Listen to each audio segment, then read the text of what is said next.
Alright guys, welcome to another edition of the Ringmasters podcast. My name is Austin and I'm joined here today with my good buddy here, Chad. What's up, guys? And yeah, so we are also joined here by a good guest calling in from Skype. So this should be fun. We got my good friend that I met online on Twitter, my good friend Greg Kirby. Hello. And we had no technical difficulties at all doing this. We didn't spend not at all. Fine. We didn't spend a half an hour trying to figure this shit out. Absolutely not.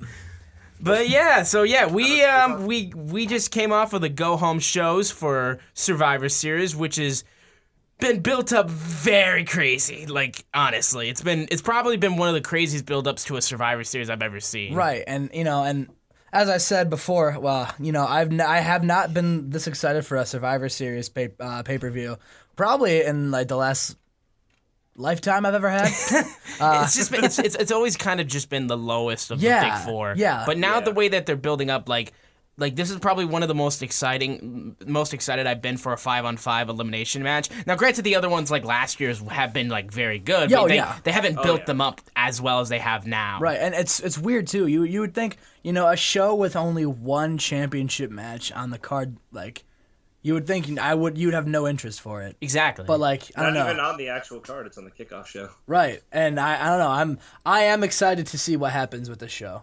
Yeah, me too. But yeah, I mean, it's the Raw and Smackdowns have just been ridiculously crazy.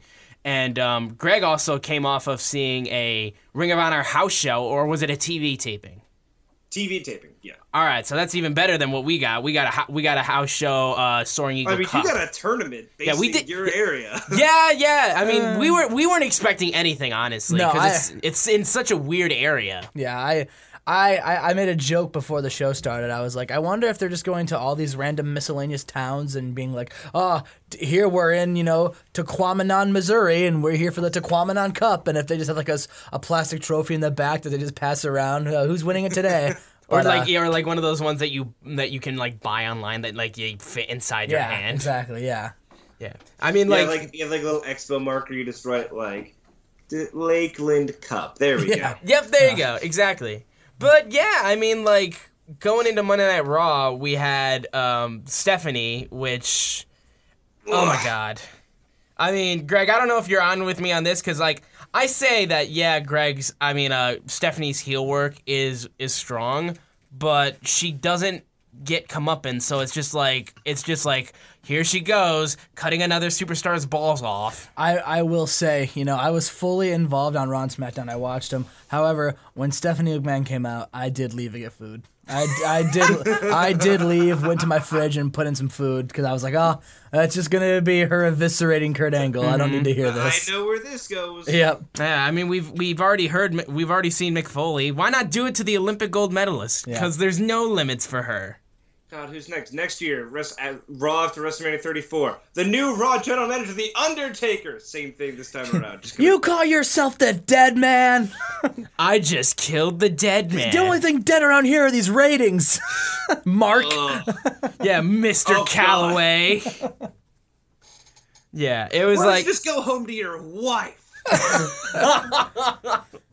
Oh, God. I mean, like, can we once, I tweeted this out, I'm like, can we once have an opening for Monday Night Raw where Stephanie McMahon doesn't just belittle someone, like our general manager? Can that happen once? Because I would have loved that so much if we could just for once not have that. And between her eviscerating Kurt Angle and Kurt Angle's horrible acting ability, like, it was pretty uncomfortable to sit through. I mean, Kurt does good promos, but when they're so forced like they are nowadays, like, it's so obvious. Yeah. Kurt is much better when you give him, like, just the basics, and then he can run with it. Exactly, but, like... weren't you saying last week the whole, like, Finn, Joe, stop!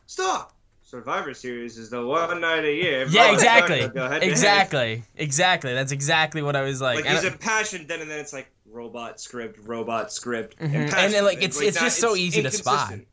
It's so easy to spot. And, I mean, it's just like, and you can see that in other superstars, too. It's just like these horribly forced script promos that they constantly go with, and it's just like, you have the ability to edit, Yeah, like, and go ahead. Yeah, it's just like you have the ability to edit these segments for your video packages to your heart's content. Yet you still force the need to have these promos be so overly scripted. Yeah, and what I was gonna say, it sucks because like I feel like it's all about what slogan can we get over and put on the poster? What can we put on a T-shirt? Yeah, or a hashtag under siege. Yeah. How have we? I'm surprised we haven't gotten a T-shirt of that yet. I'm sure they'll sell those at Survivor Series. Oh yeah, they'll have like. It'll have like the SmackDown Raw logo, and then on the back it'll be hashtag under siege. I feel. Or something. I want to get that one Shield shirt that they had. The God. half Shield, half Raw shirt that looked atrocious. Kurt, I mean, it seems that Seth Rollins just likes sewing shirts together because this is the second time that he's sewn a Raw shirt to one of his shirts because he had Seth freaking Rollins sewed onto a Raw shirt I think last year. You know, if it doesn't work out as a wrestler, he has always a career as a tailor or a seamstress. He'll be the new costume director for WWE. Seamstress Seth, they'll call him. Tailor made to help Taylor Tyler. Oh, I like Taylor Black. That works. That's his new gimmick. That's your new gimmick. He just comes out in like a smock. Yep. Book it now. Just book it now. And while Dean Ambrose and Roman are beating people up, he just sits in the middle of the ring with knitting needles and just starts knitting. When I get done with this blanket, oh man! And then someone comes up to Seth in the back and he's sewing and he's like, Seth, you have a match tonight. No, I want to watch my stories. Oh no! But yeah, so Stephanie belittles Kurt Angle. I'm sorry. I just keep picturing Seth Rollins watching General Hospital. I understand it's funny, but we got to get back onto this. We're professionals. He's sitting on a recliner with like knitting needles. Exactly. That would be a good weapon to use, actually. Just a knitting needle to the face. That would be hardcore. But yeah, Stephanie McMahon belittles Kurt Angle to the point of nearly firing him until the Shield comes out, which I found it kind of funny that after the Shield left that she didn't just be like, okay, thanks, Shield, Kurt, you're fired, bye. Bye. Just decided, because the Shield comes out, I'm not going to fire you anymore. Or be like, you dare interrupt me? You know what? You're fired too. I don't need the Shield. I am the Shield. You know what? What would have been better is that if she was like, for you coming out, I should fire you too. And then like Roman or Seth or Dean goes, if you fire us, Raw doesn't stand a chance. Yeah. That would have been a great line. It's just a matter of fact that the Shield has built themselves up as the key people of Monday Night Raw, as they later showed on SmackDown last night. Oh yeah. But yeah, so Shield comes out and Steph immediately starts belittling the Shield, like, where the hell have you guys been? And only Roman gets the opportunity to actually like go back at her. Like Seth and Dean are just kind of twiddling. Seth and Dean are kind of twiddling their thumbs as she's beating into him. So the Shield ends up officially challenging the New Day, which the New Day then accepts on Twitter. So we are getting the Shield versus the New Day. Oh, I am so good. beyond hyped for that match. So good. Which New Day member? Six mans. Yeah, highlight. It's basically like the Shield versus the Wyatts again. Like I haven't had that much of a build up for a faction battle, but other than that. Yeah, and I said before, before I was convinced that it was going to be, the Team Raw versus Team SmackDown, I thought that it was going to be, I thought Shield and New Day with like a combination of like maybe like the Bar and like another tag team were going to be like the traditional elimination match, but I'm much more happy that they went with the 6-man route instead. I feel like it's a lot less cluttered just to have those two go at it. Agreed. All right, so which New Day member is eating the pinfall Sunday? Oh yeah, because we're basically convinced that the Shield's winning. Yeah. I would say Kofi. I think Xavier Woods, because I feel like Big E's not taking the fall, and I also feel like Kofi Kingston is also not taking the fall. I think I read somewhere. We're split evenly here because I say Big E. Oh, really? Man. I think you would make the biggest impact if the Shield were to triple power bomb and then pin the biggest member. Yeah, really only Roman would be able to do that. So it would make sense for that to happen. I just feel like that they would have like one of the smaller ones take the loss, so that way that doesn't make the New Day look too weak. Yeah, I feel like anytime that's a good point. Anytime they need to have New Day take a loss, usually it's Xavier Woods taking the pinfall. Yeah, which I don't like because Xavier is my favorite member of New Day. Oh, he's my favorite. He's my favorite too. Same. I would much rather Kofi take the pin because I feel like Kofi out of those three could eat the most pins. Yeah, Oh, yeah. Well, I mean, just for him being a veteran of the Yeah. of the game, like, and Biggie and Xavier, especially being the new guys in terms of that. Well, even then, they've been around for a while. I mean, there's that great line the three of them had. I don't know if we want to mention it yet, but about just Kofi's experience versus theirs two. Do you, that title reigns thing? I didn't actually hear that. Yeah, neither did I. They were talking to the Shield, and it was like, the Shield has, I think there were like 13 title reigns with the three of them. Well, guess what? The New Day is 27.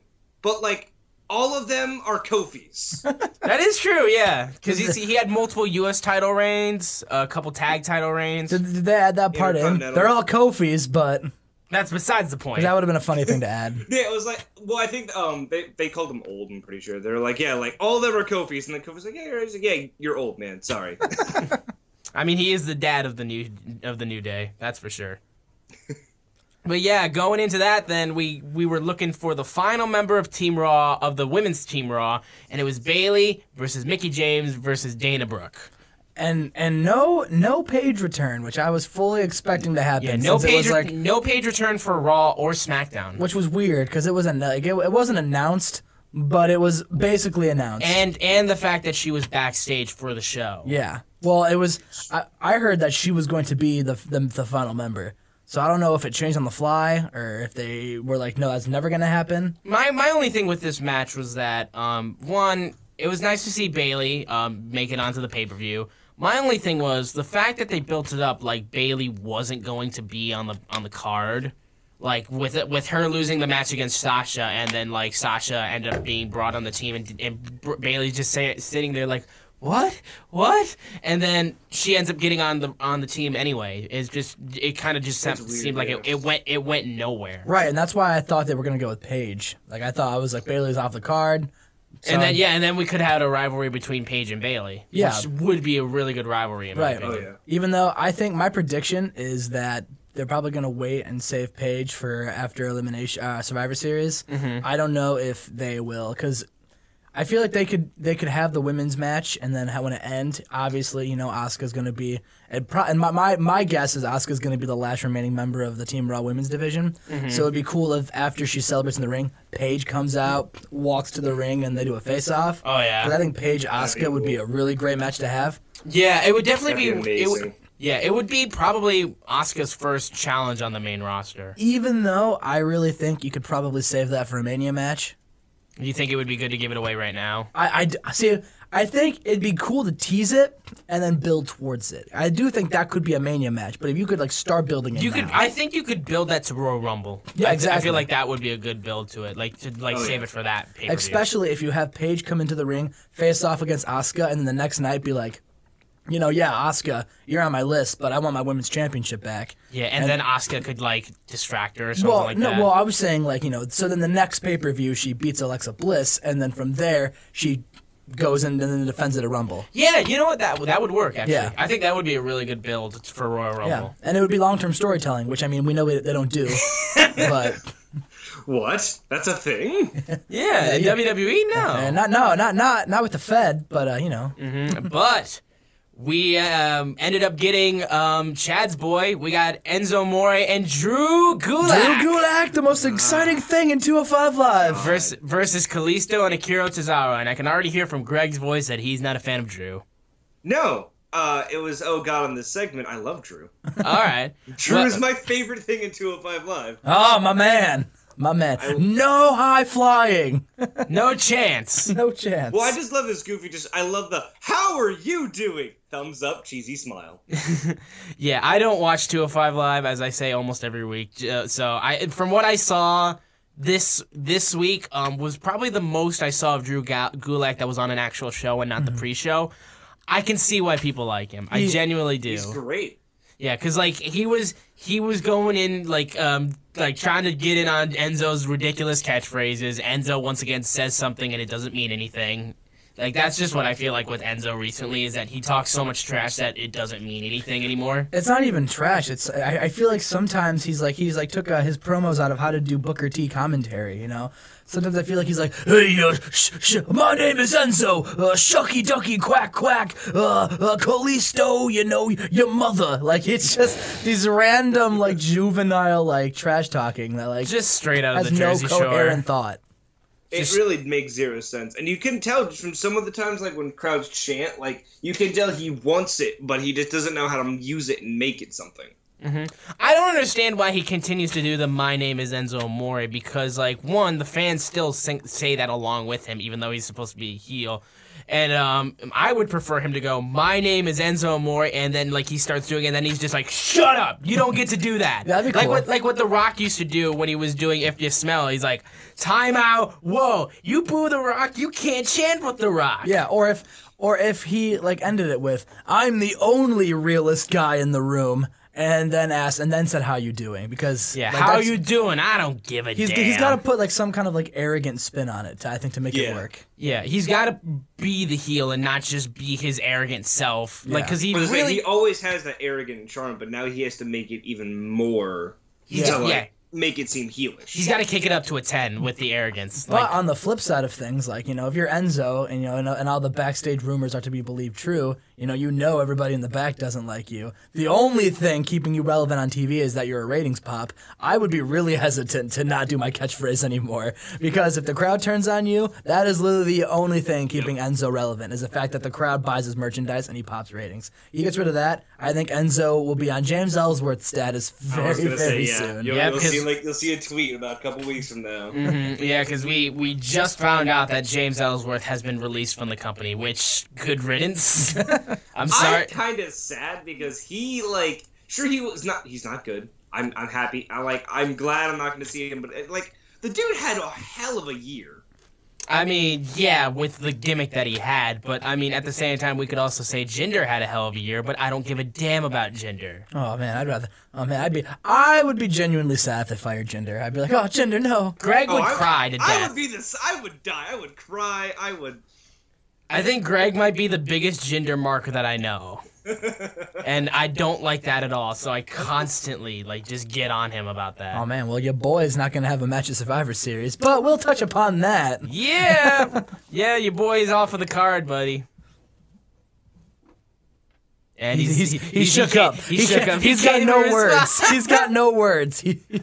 But yeah, Drew Gulak was starting to do his little, like, PowerPoint presentation, gets cut off by Kalisto, and he's just like, no! No! Unacceptable!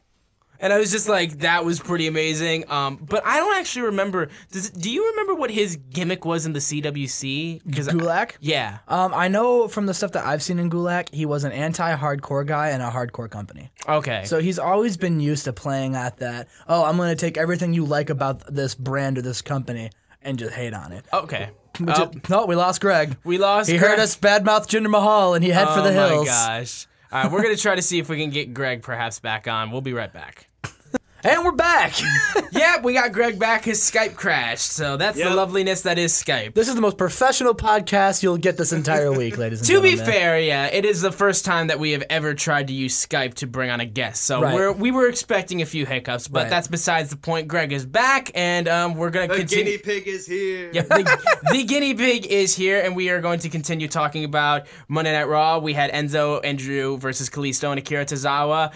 There was a really good spot in this match where Akira Tozawa flew, like, literally underneath Kalisto. Yep. And he flew like a bullet, like, literally right into Enzo. It's like his head just dove right into him. But, yeah, and ends up being a victory between Enzo and Drew because I think, Drew pulled out Akira, and then Enzo got his finisher, I think, on Kalisto. You're right. Yeah, and then Enzo and Drew. Yeah, Enzo and Drew basically won by, like, distraction / shenanigans. It was relatively clean, but, like, they were distracted, and he then threw on his finisher. So Enzo and Drew ends up getting the win. So we got Drew getting a win on Monday Night Raw. Oh man, more to come, hopefully. Hopefully, yeah. I would love to see him with that title in, like, the next year. Yeah, I would like to see a feud between him and Cedric for the title. You know, I really think, At first, I was really sad because I thought there was no way Gulak would ever, like, with the gimmick they gave him before of him getting a Cruiserweight Championship match, let alone TV time. But with this gimmick he has, like, I wouldn't be surprised even if it was like a short stint with the belt, I wouldn't be surprised if he got at least one reign with it. I think it would be great if he became like a faction leader. Like a faction of like people who don't like high flying, and he literally just had bodyguards that would like beat up anyone who did like high flying. Just full right to censor style. Him and an army of Jim Cornettes. Oh my god, an army of Jim Cornettes. Do we need that? We already have trouble with one Jim Cornette. We needed an entire army. Oh my god. We just call it the anti-Santino stable.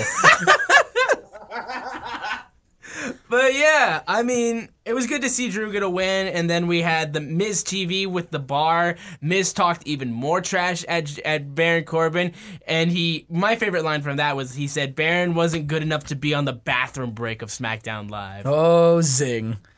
I mean, let's be honest, the Miz is just unbelievable in terms of cutting promos, and the bar and Miz were set up to face the Shield in what was supposed to be their match at the last pay-per-view, but because of Roman getting sick, yeah, they had to cut it for TLC. So we had the Bar and the Miz, the champions of Monday Night Raw versus the Shield, which I like the fact that they built them up as the champions, so that means we're better than you, because that's what it should be. It should be, we have these titles, you don't have anything, so there's no reason you have a chance against us. Yeah, which is one thing that I really like that I know New Japan does really well. You know, when you're the champion, you don't lose. You know, we get guys like Okada for New Japan that have like almost like more than a year-long length. And, like, when he does lose that belt, a star will be made. Mm-hmm. And that's one thing that I wish WWE did better was protect their champions a little more. Because we'll get guys like Akira and Kalisto who win the Cruiserweight belt on TV and have it for 1 week,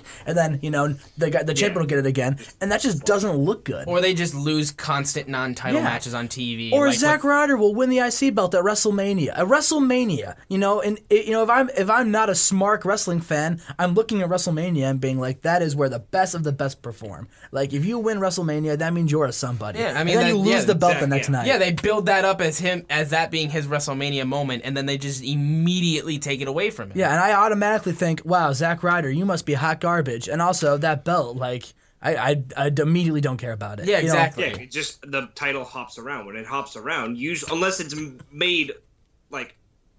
Unless it's that gimmick, like with the hardcore title being like that changing. Yeah, unless it makes sense for it to be hopping around. Like, say, two people are fighting back and forth. That makes sense. Like the New Day Usos, the title changes made sense. But when it's just like, oh, he has it. Oh, now he has it. Oh, now he has it. That just doesn't work. No, not at all. And I think that's why I like the Miz's IC title reign so much, because of the fact that he holds onto this title. He makes it relevant. He works his ass off to make it relevant and does great matches in the process. Granted, he hasn't had the opportunity to defend it very often, which isn't his fault. That's creative's fault for not having him face people for the title. So that way people are like, you haven't even fought anybody for the title, because then that argument comes up.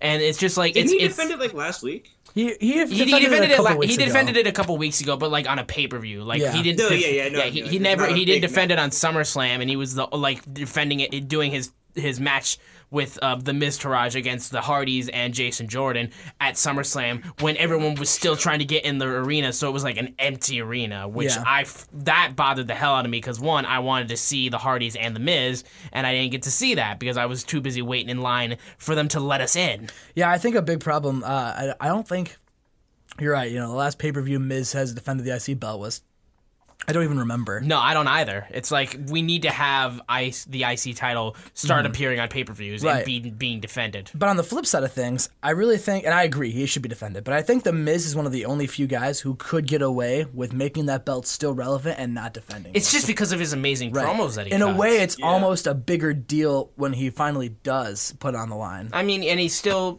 being that like sneaky heel that tries to like slither away, has his bodyguards with him and stuff like that. So it makes sense, but like I feel like having him defend it would make it mean more than it already does, which it does mean a lot. It means a lot more than the goddamn United States Championship right now. That got defended I feel like there's a new United States champion every single month. It seems like it, and and it seems like the only times it mattered was when it was held by John Cena or AJ Styles or Kevin Owens. Even with Kevin Owens, like, I mean, when AJ and KO flip-flop hot potato with the belt, like, storyline, I guess it made sense. But, I mean, I also was like, I don't think it makes either of you look really strong in this booking. No, not really. It was just like, when it was the U.S. Open Challenge was the thing that made that U.S. title mean something. Yeah. And then, granted, Corbin was making fun of it, being like, you want a United States Open Challenge? I'm like, how's it an open challenge when you already have an opponent? It's like, you don't even understand it. And then he's like, well, too bad, that's canceled.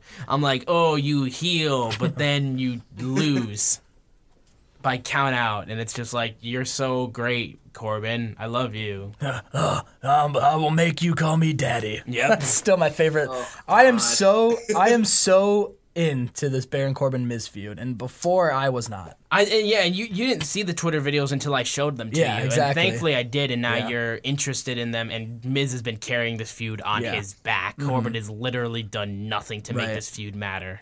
Yeah, well, I mean, I'm excited for the trash talking. You know there's going to be a lot of in-ring trash talking to the two of them. I wouldn't mind if the match started with a promo. Oh, yeah. If the Miz comes down the ring and cuts a promo, and then Baron comes down and goes, yeah, I'm Big Daddy Baron, and then the match starts. Yeah, I would be fine with that, too, because I feel like that would be a good way to get the crowd into it, because if they haven't seen the videos on Twitter, then they don't understand how big this is to them. But I think it could help maybe if they showed the videos before the match. That's what I said last week. I said that, it makes no sense for them to not put these videos on TV, because a lot of the people who, aren't the casuals probably aren't following Baron Corbin and The Miz on Twitter. And so, they're not going to see these videos. Nah. Maybe it's because he drops an F-bomb? Yeah, but even he even censored his own F-bomb in his Twitter video. So it's like, it wasn't even like a legit one. He just censored it. And I mean, on the network, they could still probably get away with that more than they could on USA. Like I said, if they did it right before, like if that was their promo package, was just these Twitter videos right before their match on the WWE network, I feel like they could get away with a censored F-bomb more there than they could on TV. They openly mentioned TNA on the network. I feel like that's worse than dropping an F-bomb in wrestling speak. So I feel like if they let that go, they'd be okay with that. Exactly. But yeah, and then we had the return of Bray Wyatt. Oh, Bray Wyatt, man. Yep. No Sister Abigail though. No. Was there any mention? I admittedly missed this match. Was there any mention of Sister Abigail at all? None whatsoever. Yeah, not that I saw. Sadly. No, sadly no. But he ends up facing Jason Jordan because Jason Jordan has to prove himself to Stephanie McMahon on why he should be on the Raw team, and he rolls up Bray for the victory. Clean as a whistle, but then Jason... Yeah. He rolls him up, wins clean as a whistle, but Bray Wyatt attacks Jason Jordan after the match. There were thank you Wyatt chants. And even Booker was like, these fans aren't being very kind. I'm like, it's... Wait, what? Booker? Yeah, Booker's like, these fans aren't being too kind. I'm like, it's Jason Jordan, Booker. Shut the hell up. Especially if when, every single week you openly just mock Jason Jordan every single week. Yeah, exactly. It's like he did so in that match too. Yeah, he was like, he's like, do you even Cole was like, do you finally think that Jason Jordan deserves it? He's like, yeah, he does. Yeah, and then he starts, but then he's like, I like Jason Jordan from the start. These fans aren't being very nice. And as Jordan is being helped by the referee back as he's limping, you can just hear na na na na na na na na. And I mean, like when he came back out to try to stop Kurt from making his announcement, like, Dad, please, God, please, you don't understand. You can't do this. Like even when Stephanie came out, like, make the damn announcement, the crowd was cheering for Stephanie. It is mind-boggling to me how full of themselves and how just ignorant the WWE is when it comes to this kind of thing. Like, look at this man losing or beating one of our top heels. I'm using air quotes for people who can't see me. Top heels in the company, Bray Wyatt, beating our babyface, the son of an Olympic gold medalist, after his match, and the crowd are cheering for Bray. Two things. How can you not turn Jason Jordan heel? And how can you not do something with Bray? I will give you the exact answer, Roman Reigns. Like, this could be the start, though, because he's, like, it looked like he was trying to, like, guilt Kurt and, like, use sympathy to make it. So that could be the start where he could do that more and more and always guilt Kurt, and then that could be the turn. Like, this could be the start, and I'd like that. I mean, I think it's a lot more likely for Jason to turn heel because of the fact that his character has been relatively new. Yeah. And they have a lot more ability to turn him heel rather than with Roman Reigns, where they were hot set on him being the top babyface. What if they have Jason Jordan screw Team Raw out of the win, which will set up, just a one-off angle Jason Jordan match, which Jason Jordan wins after an interference from his new manager, Booker T. Oh my God. And then Booker T can be Jason Jordan's mouthpiece. Oh God. It'd be like Michael Cole being Miz's mouthpiece. Can you just imagine that? Oh no. Can you dig that, sucker? Yeah, exactly. Jason Jordan's the future, and I've always said it. Booker T turns out to be Jason Jordan's advocate.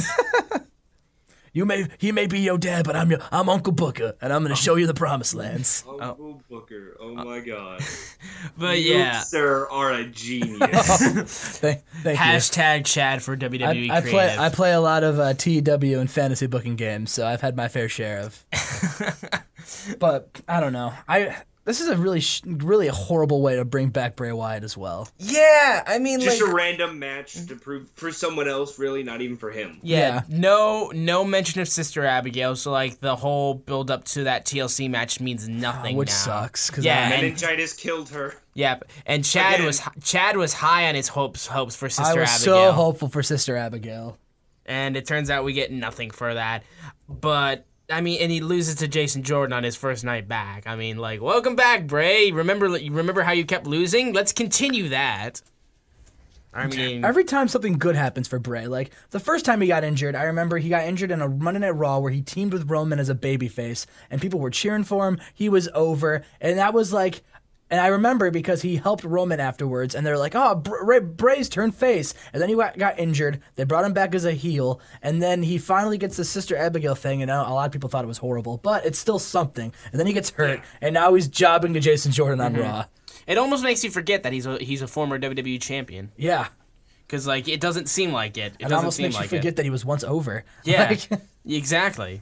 But, I mean, after that, though, we had the Beast Brock Lesnar coming out to basically make his statement to AJ Styles. And Paul Heyman comes out, he cuts an amazing promo, and then there's a proposal. There's a proposal in the arena. The crowd chants, "She says yes," and then Paul, the ever amazing ad-libber that he is. I love him. I loved this. He says, "She only said yes because she's never been up and close with Brock Lesnar." Yeah, it was great. The crowd popped, too, just because he was like, the Beast! And as soon as he said the Beast, you just see people just getting up and clapping. I saw standing ovations, and then he's like, "Just so you know, interrupting my promo is like stepping in the ring with Brock Lesnar. You ain't got a chance!" And it's funny, too, because, like, when they're chanting "she said yes," and Brock and Paul are like looking at the guy who proposed, like, you can just see the gears are spinning in Paul's head. Oh yeah. Like Paul's like, "Oh, I am going to eviscerate you." Well, that is like just the weirdest place to make a proposal. Yeah. Like, why would you propose In the middle of a promo. In the middle of a promo, Not yeah. like a Paul Heyman like there's Paul Heyman's words. You can tell that guy was just trying to get himself over by proposing in the middle of that. Because you could propose at a championship win or the end of the show or something like that, or even before the show starts or like in between a commercial break. But you decide to do it in the middle of Paul Heyman's promo. Maybe Paul Heyman's promos are just great. It's just it's like seduction. Maybe maybe she's just a Paul Heyman guy. Maybe. I mean, I don't know, but like I heard, I don't know if this was confirmed or not, but I heard they got kicked out of the arena. Oh, that's really? dumb. I don't think it's true, but I heard not. it. That's dumb.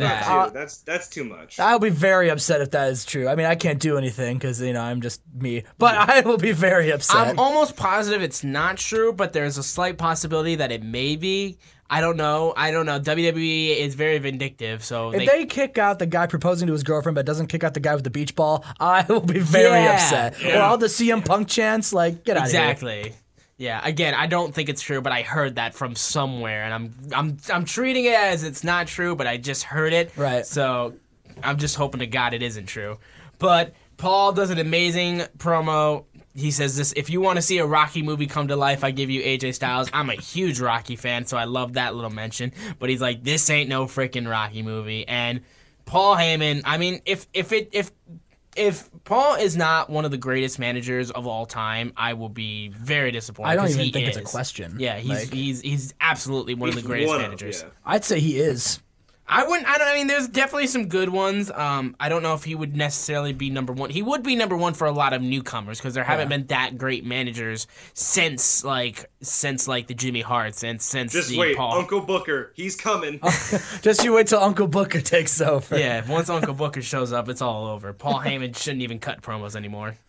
But yeah, I mean, after that amazingness, we had the Shield versus the Miz in the bar. A fan tried to rush the Shield as they were coming down the ring. See, this guy should get kicked out, unless it's the same guy. It's like you make fun of my proposal. I'm gonna interrupt the Shield. I doubt it's the same guy, but I mean that security guard just completely shoved him down. I mean, why do people still feel the need to do this? I think a lot of it is alcohol induced. That's why I don't drink. But I don't know. It's just like I don't understand. My favorite though was I think it was Seth Rollins.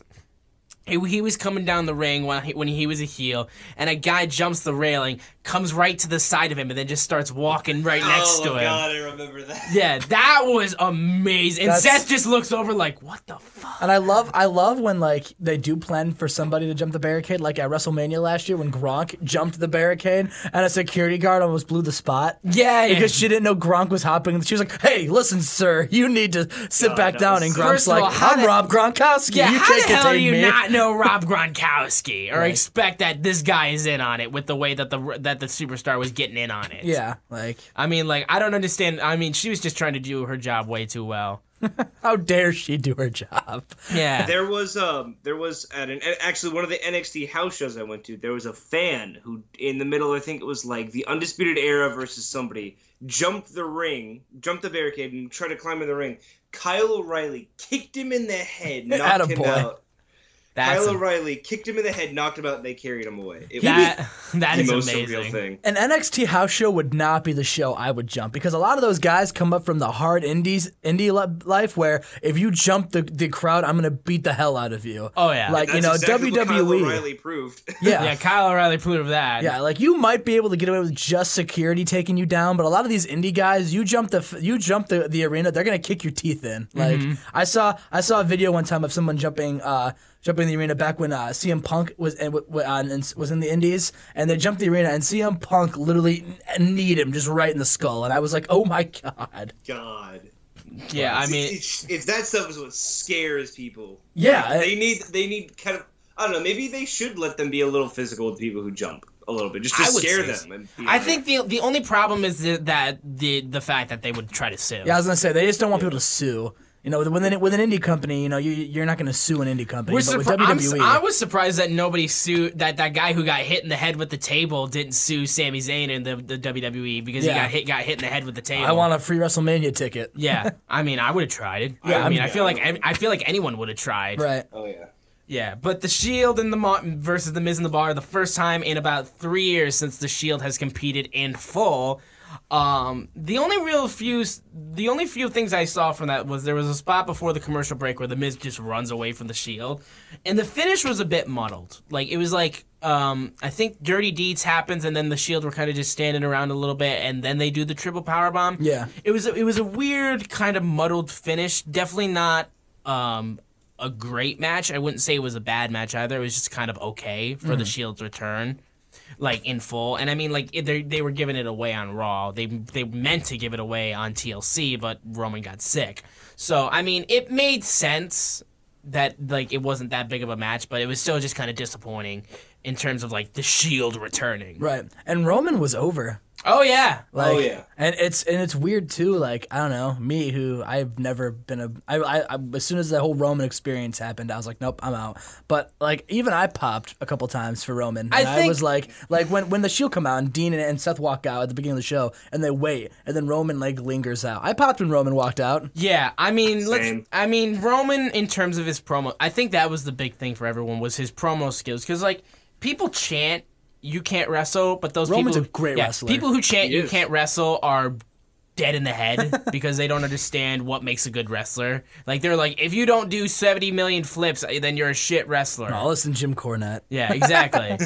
But no, I mean, I think a lot of it is they've changed the type of promo Roman Reigns cuts. They have massively, because like, he doesn't do the catchphrases. He just says the minimum that he needs to and is legitimately intimidating, and then is just like, you're not gonna do anything about it because I'm Roman freaking Reigns. He needs to have these promos where he's just like, I mean, I'm gonna do this, and if you have a problem with it, I'm going to destroy you. Like, that's what he needs, and he's doing it, and I think it's working. And you know, I really don't want to say this, but I would not be surprised if at Mania he's over. Maybe not the most over guy in the company. Yeah, but over. I mean, he got more cheers than Cena did this week. Yeah.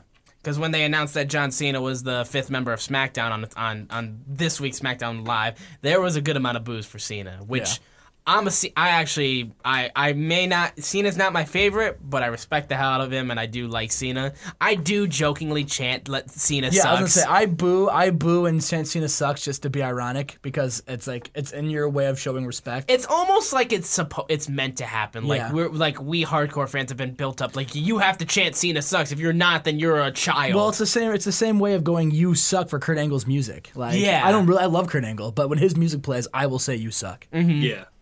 But yeah, I mean, after that, though, we ended up getting Angle coming out to make an announcement because of Jason Jordan being injured.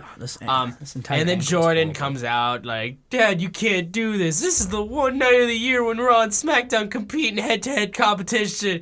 You can't do this. It sounds scripted. This was hot garbage. It was one of the worst segments I've seen. And then, people cheered for Stephanie McMahon, and they wanted him to be fired, and then Triple H comes out, and he ends up saying, if you don't make the damn announcement, I will. The 5th member of the Monday Night Raw team for Survivor Series is me. You know what my biggest problem with this angle was? It wasn't the bad acting. It wasn't the fact that the McMahons and Triple H single-handedly buried a young talent. It was the fact that after Triple H makes the announcement, he pedigrees Jason Jordan, and his father does nothing. Yep. Yeah. If my kid gets pedigreed by Triple H, I'm going to attempt to fight Triple H. Yeah, I mean, like, that was my biggest problem. Yeah, I mean, it made Kurt look stupid. It made Jordan look stupid. It made Jordan look awful. Yeah, and all it did was make Triple H and Stephanie look good. Which, who the hell wants to see Stephanie and Triple H get tired? We don't need Triple H. 2017, we don't need this anymore. Triple H already looks cool. Triple H comes out. Triple H could come out wearing a green dinosaur costume and juggling potatoes. He is the coolest grandpa on the show. He would still be the most over guy in that segment. Yeah, I mean, like, there's no reason to book Triple H any better than he already is. The dude is already the coolest granddad you've ever seen in the world. Yeah. And now, like, I want him to shave his beard, though, and then his beard. And then just put it back on his head. Just put it back on his head. I took my beard and Vince, I put it on my head. Yeah, exactly. I mean, like, well, Hunter, I think it looks good. I think that looks great. Your beard's fired. But yeah, pay is hired. Oh my god. I mean, like, I'm sick. I say this every single time that they end up going around this route, because this is it. They can say this as much as they want, that this is the only night of the year when Raw and SmackDown compete in head-to-head competition. This is not Raw versus SmackDown. This is Stephanie versus Shane. Yeah. This is the McMahons infighting, and it has been since Stephanie came back. We could have had Kurt Angle versus Shane McMahon, and then it would have been Raw versus SmackDown. But Stephanie and Hunter decided to show their faces again, and now it's just the McMahons again. It's like when in WrestleMania 2000 when there was a McMahon in every corner. Yeah. It's like, Christ alive, we don't need to see more of the McMahons fighting. We get it. You hate each other until you don't. And I'd be okay if they went the McMahon versus McMahon route. But why can't you just be on the side of your general manager? Like, why can't you be like, listen, Shane, this isn't about Raw versus SmackDown. This is about me and you. And my guy, Kurt Angle, is going to break your ankle. Hell, Shane McMahon and Daniel Bryan don't even like each other, basically. Yeah. Like, Daniel Bryan has already been pushed down They've been bickering so much since the start of this feud. I mean, like, it's just, like, we had Daniel Bryan get chokeslammed by Kane and then, like, do a pretty decent promo on SmackDown when he was AJ's advocate. He did a really good job there. Yeah, that was a good promo. Yeah, Daniel is definitely not the best when it comes to promos, but when he does good, he does really good. Yeah, well, it's one of those things where you just gotta let them talk. Mm-hmm, exactly. I mean, Daniel knows how great AJ is. He's worked with him on the Indies. He knows how good AJ Styles is, so he knows how to book him, like build him up to how great he is. And I think the fact that both Daniel and Kurt are taking a back seat to the McMahons just pisses the hell out of me. Yeah, I mean, it makes me mad too, and it also sucks because I just feel like there's nothing like they could do about it. Oh no, not at all. I mean, it's a McMahon. What are you gonna do to try to go against a McMahon? Yeah, it's like you're running into a brick wall at that point that has a screaming face on it. And I mean, this entire thing is just set up to set up Kurt Angle Triple H at Mania, but I don't even think that's the match I want to see. Yeah, I mean, like, that's the thing, too, is, like, they build up these matches that Triple H has, and there are the people that, like, I know a lot of people who love Triple H, which, understandably so, he's one of the most charismatic, and he's one of the most intimidating superstars to last, like, this long. Without a doubt, a Hall of Fame headliner. Oh, guaranteed. He'll never be in the Hall of Fame. And it's because I think it's the same thing. As long as he's alive, he won't go in the Hall. Yeah, same thing with Vince. Yeah, that's a good point because he'll take over and then he'll be like, "No, I don't want to go." Yeah, don't get me wrong. He deserves to be a Hall of Famer. I'm not saying that. I just think it's the same thing with Vince. You know, I just feel like as long as they're both alive, they're not going to put themselves in the Hall of Fame. Yeah, because you really think if Vince McMahon wanted himself in the Hall of Fame, he wouldn't be in there already. Yeah, like I don't think any McMahon, as long as they are alive, will be in the Hall of Fame. I understand that. Yeah. But yeah, that's a good point. Yeah, I mean, like I said, like this Survivor Series has been built up crazy, but it's also been very strange in terms of like how it's no longer Raw versus SmackDown, it's McMahon versus McMahon. So, I mean, there you go. I mean, but after that though, we had a pretty damn good tag team match between Finn Balor and Samoa Joe versus the Good Brothers Anderson and Gallows. First of all, they were wearing their garbage Nerdometer shirts, Gallows and Anderson. I love Gallows and Anderson. I love them too. I love the Nerdometer shirts. I think it's probably one of the worst shirt designs in WWE. I want them to turn babyface and just let them be themselves. Yep, me too. Because I'm telling you, they would be the most over team they have. Guarantee, yeah, guarantee. There was like that one week when the glass people that are the Revival who keep getting injured were actually around when they were like kind of face. They were like, yeah, you guys are nerds. This is a good brother town, right? Like they were being faces. And it was probably the best I've seen of them in a while. And now they're back to just being heels. And it's like, pull the trigger on them, I say. Like there's like, we're not really like having many heel tag teams, but like here's the thing, it's like you don't need to have them be just a tag team. You could have them go on singles runs. Well, it's like what are your other babyface teams? You know, for your heels you have the Bar. You've got, you know, if you need to make them a team, you know, you can have Bo and Curtis. You know, you have the Revival when they come back. Who do you have for your babyface teams? You have Seth and Dean. Yep. And that is it. Yeah. Heath Slater and Rhino, baby! All right, like I said, you have Seth and Dean, and you have the Hardys when Jeff comes back. But in the meantime, like, I would definitely make the Bar, even if you still have them lose, but let them be fun and cheer. You would have Gallows and Anderson be, yeah. And then you could even put Finn with them. Yeah, there you go. We got the club back together. But yeah, Finn and Samoa Joe proved to be one hell of a team, and like, I like the fact that after they won, Samoa Joe just kind of left. Yeah. And it was like, we're not a team. Even though we work really well together, we're not a team. That was a really cool, like, team. Yeah, that was a really cool, like, small little story cue. And Joe did an amazing suicide dive out to the outside, right as Finn does the coup de grace. It was a great finish. And then we finished up Monday Night Raw with Braun Strowman versus Kane, which this match never started. And like this was probably one of the most boring attacks I've ever seen in my entire life. Like, oh my god, it was so slow, and it was just the crowd was completely dead. I was just like, as soon as they started pulling out tables, I'm like, thank Christ, okay, let's get some energy back into this. And then the table never gets used. It just doesn't get used. So I'm like, wow, way to break Schrodinger's law. You bring out a table, you damn well better use that table. And Braun... Especially when the crowds have just been chanting, we want tables. Every crowd, there's at least one chant of it. At least, yeah. At least, I mean, Detroit has proved to be, like, crazy when it comes to tables. But, yeah, Braun hits Kane with a running power slam, and they go through the ring. And they were running short on time for the USA Network, because, like, they just showed that shot, then cut the show. Yeah, I feel like... Yeah, it was like the announcers went quiet, everything was quiet, you see the little, like, end card, and boom, I was like, wow. They should have cut this match. They should have cut the match and made that Shield 6-man the main event and just made it longer. Yeah, I agree. Because this was weird. Yeah, I feel like this could have worked better if it wasn't the main event. Like, you could have switched the time slots. If you made that happen earlier, maybe not through the ring, maybe like power slam off the side into like some off a truck onto a car, and then they get separated or something. Right? Hell, you could have just had this match at Survivor Series and then kept the stupid put him through the ring thing. Even if you just moved this in place of the Triple H angle, like that could have closed your show. Yeah, exactly. Yeah. Having Triple H come back. Like, that would be the moment that the crowd went nuts on. That would have been a great moment to send the crowd home. Exactly, because I feel like everybody was like, yeah, the Shield! Oh, Triple H! Oh, Braun and Kane. And then ended with a whimper. Yeah, it really did. Let me ask you something, Chad. What's up? Would this have been better if it was Corporate Kane? I think, if Corporate Kane would have came out with Uncle Booker, I think we would have had something.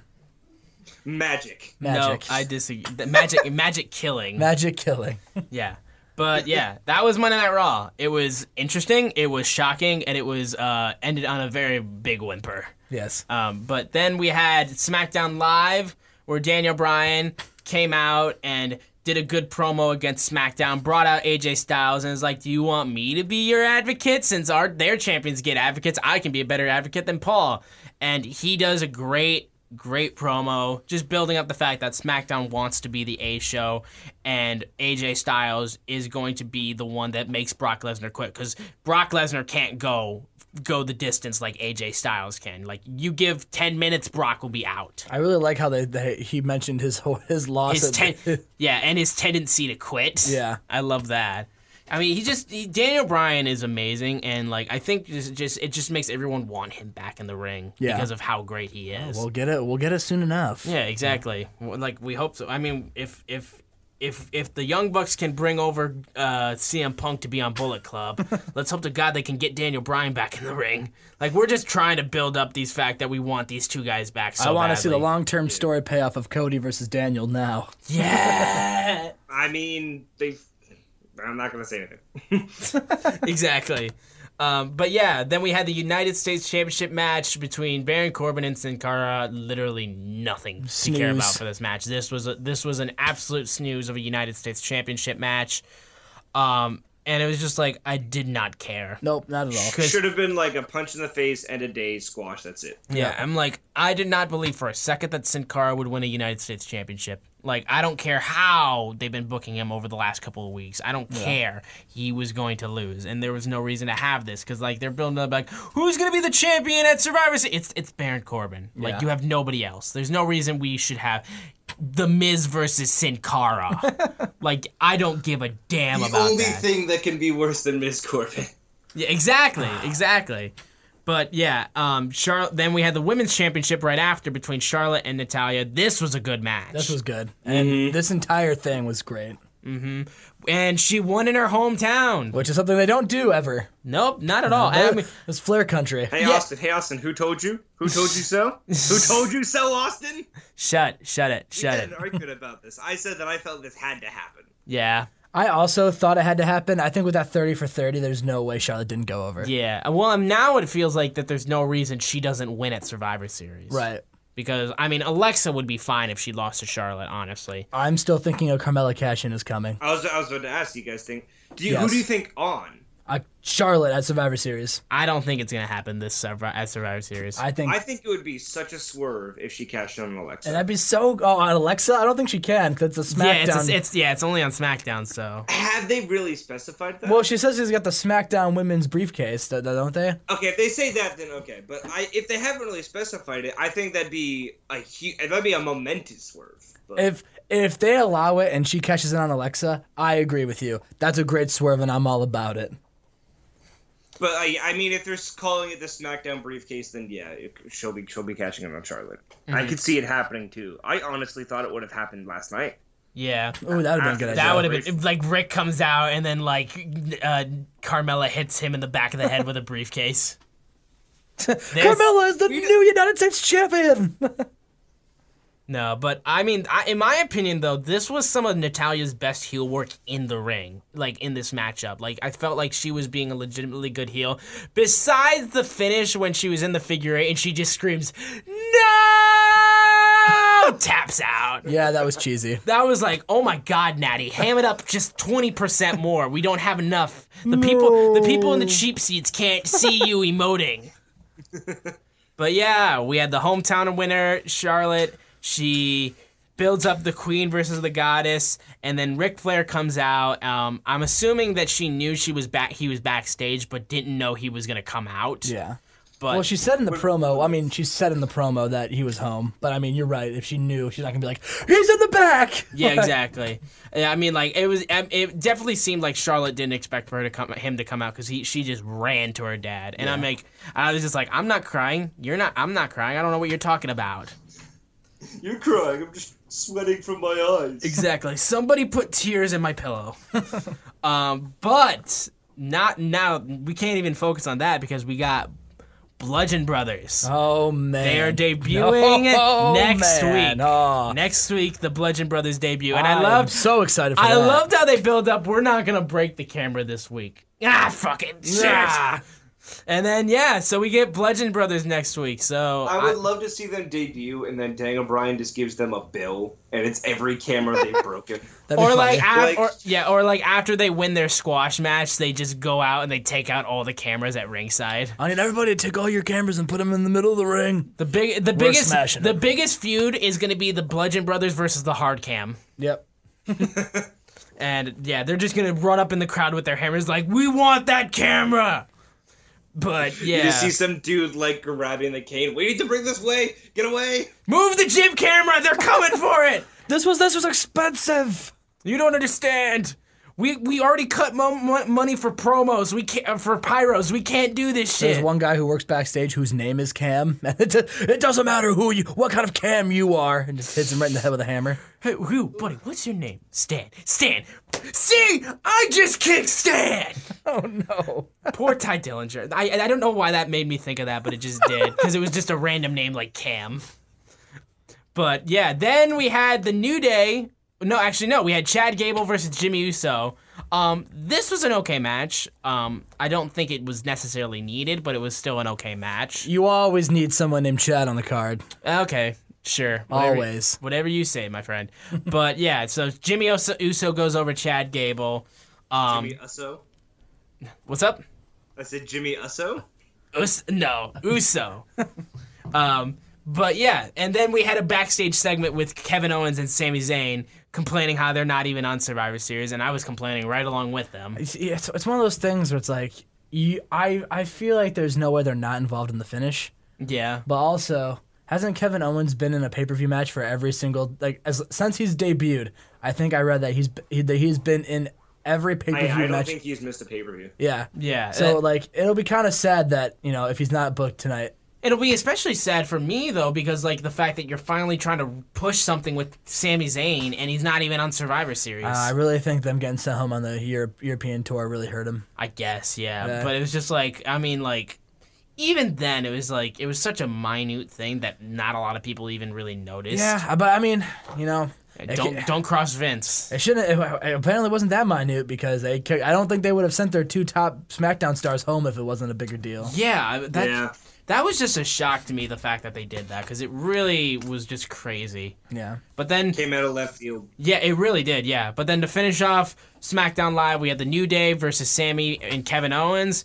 The match was good, but then Gave it a lot of time. It had a lot of time. They had a lot of time, yeah. And it was 30 minutes left when the promo for New Day started. I was like, wow, there's something as you were to say, there's something that was going to happen, right, Austin? Oh yeah, there was something, and something did happen. Oh, something for sure. The Shield comes out with their beautifully sewn T-shirts of Raw and the Shield, and then Sammy and Kevin Owens immediately bail from the ring. Which I thought was good. Yeah, that was great. And then the Shield just starts attacking the New Day. Usos try to come and save them, but the Bar comes out. The women's locker room comes out, and they just start going after them. And they just raided the locker room. yeah, and took just everybody down. Yep, SmackDown was under siege. It was payback for Monday Night Raw. And then there was a great scene after Shane brought out the locker room from SmackDown to come and try to save their team. Kurt just comes out to Braun and then just brings Braun out, and all hell starts breaking loose. And then, of course, Shane, being the jackass that he is, tries to start a fight with Braun Strowman. I liked it. Just Let me punch you weirdly. And it was at that moment Shane McMahon knew he was about to die. Yep, this was the moment where Shane McMahon killed himself. And then Shield does a great thing where they force Shane to look at the card, and he's like, "You did this! This was your fault! Like, this wouldn't have happened if it wasn't for you. How's that feel?" And then Kurt Angle just stares at Shane, thumbs up, thumbs down, triple powerbomb to Shane, angle slam to Shane, and then a second triple powerbomb to Shane, just getting completely murdered. But of course, that second one felt so awkward to me because it was like, are they short on time? Why are they just standing there? And then I was like, one more time. Yeah, I was like, oh, okay. Yeah, and it's like, of course, Shane's gonna be fine for the pay-per-view, though. Of course. Oh, well, yeah. Unless he's not. Unless he's they not. fill it with a last-minute replacement, like a Maharaja who's doing nothing. No. Or Kevin Owens and Sammy. No. No, Maharaja. No. I would be fine with Kevin Owens or Sammy, though. That would be great, though. But the only question I had after this segment was, who the hell played the Raw theme after they beat up everyone? Like, or the Shield theme, or Braun's theme, or yeah. any of this. Yeah, who's the sound guy? They should have had a scene where the sound guy just beat up from Monday Night Raw, beat up the sound guy from SmackDown. Or just have Aiden English come out, just it's Rusev Day! Yeah, where was Rusev in all this? I didn't even see him. He was hiding. Yeah, of course. He's still trying to qualify for the Survivor Series team. Yeah. Oh, poor Rusev. He's hunting down John Cena. Yeah. You need to win a match! Yeah, exactly. But, yeah, I mean, that was Raw and SmackDown, just complete and utter chaos in a sense. It was just really, really crazy. Very good shows. I think SmackDown had the better go-home show. Yeah.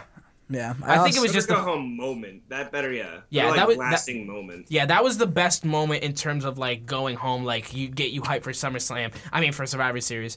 If Raw ended with Triple H, I felt like that would be the moment to get everyone hyped up, and then that would have been better. But we had to end with Kane getting power slammed through the ring, which literally didn't mean anything going into Survivor Series. Like if that's supposed to be your go home show for a pay-per-view, you want to finish it with something that matters to the pay-per-view, not with something that is just kind of happening on your show that's not going to be featured on the pay-per-view. And I agree. At least as far as we know. Yeah. I mean, like, I don't even remember how long Survivor Series is supposed to be, but I'm sure they'll probably stretch for time. It's a 4-hour show. 2-hour kickoff show. Exactly. It's like ridiculous. Like, do you guys think they're going to add in one more kickoff match? Because as far as I'm aware, the only kickoff match is Enzo Kalisto. I'm sure they will, most likely. Just because of the fact that they know it's just like if you're gonna have a 2-hour pre-show, I don't want like 30 minutes of it to be wrestling and then an hour and 30 of it being just experts talking. David Otunga and Peter Rosenberg arguing. Yeah, I mean I like Peter, but like I'll probably do like Rusev and Aiden English versus like Shelton and Gable or something. Christ. I mean, maybe Rusev and English versus the Hype Bros. Continually tease the Hype Bros will break up, but they never will. Yeah. Yeah, that's like they haven't even pulled the trigger on that because we haven't seen the Hype Bros on SmackDown at all in the last few weeks. So hopefully, at least like if they do end up throwing some other matches on the cards, hopefully they're used to like actually like elevate some storylines and make some storylines matter, or even like or at least do the. Since the only time Raw and SmackDown can compete, make it Raw versus SmackDown matches. Like, I wouldn't mind if they threw together, like, Bray Wyatt versus Rusev, or, like, Matt Hardy versus, like, Kevin Owens. You know what I mean? I would be fine with Kevin and Sammy versus The Bar. Yeah, well, The Bar's already booked. Oh, yeah, they are. Yeah, that's right. I forgot about Kevin and Sammy versus Gallows and Anderson. There you go! Or Sammy and Kevin Owens versus Slater and Rhino. No. Tell me that's no. Slater Claus and Mrs. Claus Rhino. Yeah, Oh my there we God. go. There we go. Oh my God. But yeah, I mean, that has been the week in wrestling, and that has been another episode of Ringmasters. Once again, I want to thank my friend Greg Kirby for joining us on this hellacious adventure through Skype's troubles. Let's not thank Skype and its connection issues. Definitely not. It was rough, but we know we got through it. Yep, and we're definitely gonna iron out the kinks, and hopefully next time we have a guest on through Skype, then it'll be a lot more cleaner and it will have a lot less issues. So thank you, Greg, for being our guinea pig for testing this out. Thank you guys for inviting me. Absolutely, man. It was great having you. You got a Twitter handle we can plug for you, brother? At Kirbit the Frog. Oh, It's like Kermit the Frog, but Kirbit the Frog. that's incredible. And he's got it, and he's also got his new YouTube. Yeah, he's got his new YouTube channel that he launched. It's Confounded Kirby. Did I say that right? Oh man, what do you do on the channel, brother? Confounded with a K, not a C. Yeah. It's, at the moment, just wrestling stuff. I'm hoping to get some gaming stuff. I just got to figure out capture and all that. I literally just started with it last week. We are trying to do some review stuff, hopefully try to get guests on, and like if you guys want to, I'd be totally down. That'd be absolutely. Yeah, we would be down for sure to be on your YouTube channel. So make sure you go subscribe to his channel. What was it called again? Confounded Kirby, confounded with a K, so K-O-N founded Kirby. Perfect. All right. Yep, that's perfect. And then, of course, Ringmasters has their own Twitter account. You can follow that at RingmastersPod. You can follow me at SZoomer4 on Twitter. And you can follow Chad. I am at Chad100, and the YouTube channel is coming. Yes, we are working on getting the YouTube channel for the Ringmasters podcast. We're going to have all of the Ringmasters episodes backlogged onto the channel and some new content, like sooner or later, I will be shown Okada versus Omega. And it's great. And I'm sure it is. For that. I'm excited for him to see I'm him. sure. Which one, by the way? Oh, I'm gonna show him the Wrestle Kingdom one. All right. Okay, that's a good one. Yeah, so I'm very excited for that. That should be one hell of a show. But yeah, thank you again, once again, for joining us on another episode of Ringmasters, and we will see you guys next time. Yeah,